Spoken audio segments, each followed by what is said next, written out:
Madame, Monsieur, bonsoir. Le cœur de la campagne électorale pour le second tour des municipales, qui, nul ne l'ignore, aura lieu dimanche, le cœur de la campagne bat à Marseille ce soir. En fait, c'est à Marseille que tout au long de la semaine, le climat et le ton de la campagne ont été les plus tendus, les plus violents, les plus pesants.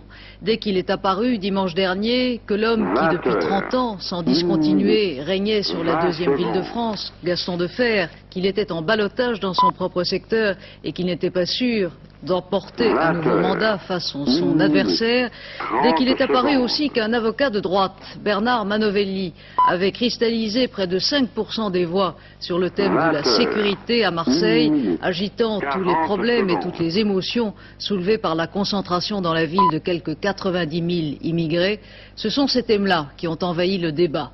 Tandis que la liste Marseille Sécurité fusionnait finalement avec la liste de l'opposition, les deux camps, à gauche et à droite, ont mené campagne tambour battant.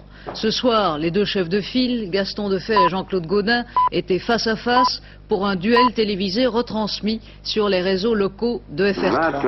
L'ambiance à Marseille aujourd'hui, Dominique Thiers. Cet après-midi, ces dernières heures de campagne électorale. Énième distribution de tracts, slogan dans les haut-parleurs, le dernier round avant dimanche. 2 minutes, 20 secondes.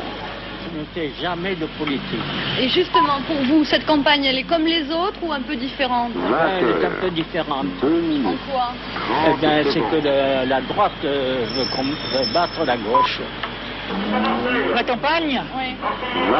elle est essentiellement faite par des gens qui manquent d'éducation, pour l'essentiel. L'émotion et la tension des militants est aujourd'hui contenue. Même lorsque les camions des deux listes opposées se croisent, on affiche un sourire décontracté. Car l'enjeu ce soir se passe dans un studio de télévision. À 16 h, les deux candidats arrivent, l'un après l'autre, pour leur premier, unique et véritable face-à-face en campagne électorale. L'événement a déplacé toute la presse nationale. Les règles d'enregistrement sont strictes et contrôlées par huissier.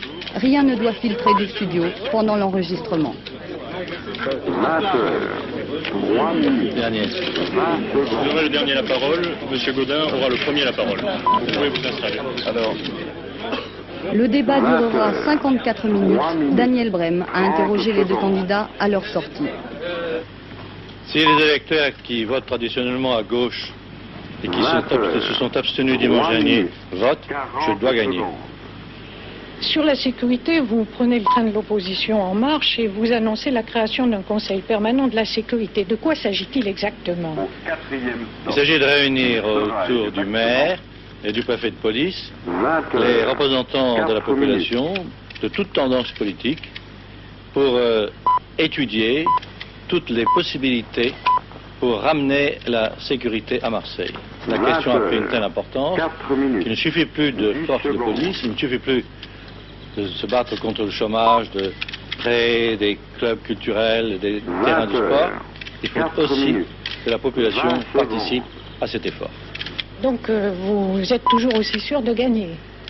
J'espère. J'ajoute qu'en ce qui concerne les immigrés, question qui a été au centre du débat, je fais une proposition nouvelle, celle d'une conférence internationale en France avec les ministres des pays fournisseurs de main-d'œuvre pour étudier cette question et lui trouver une bonne solution.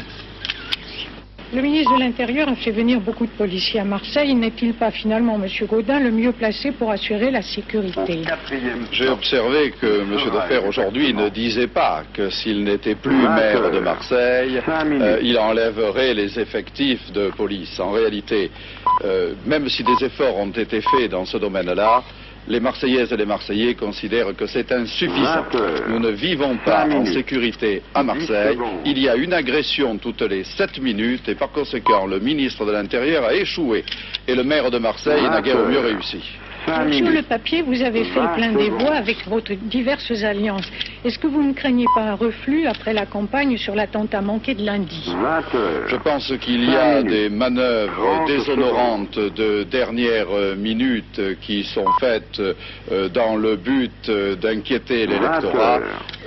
Les Marseillaises et les Marseillais, dimanche dernier, m'ont envoyé un message d'espoir et de renouveau en me plaçant largement en tête dans ce scrutin de ballottage. Moi, je suis déjà élu.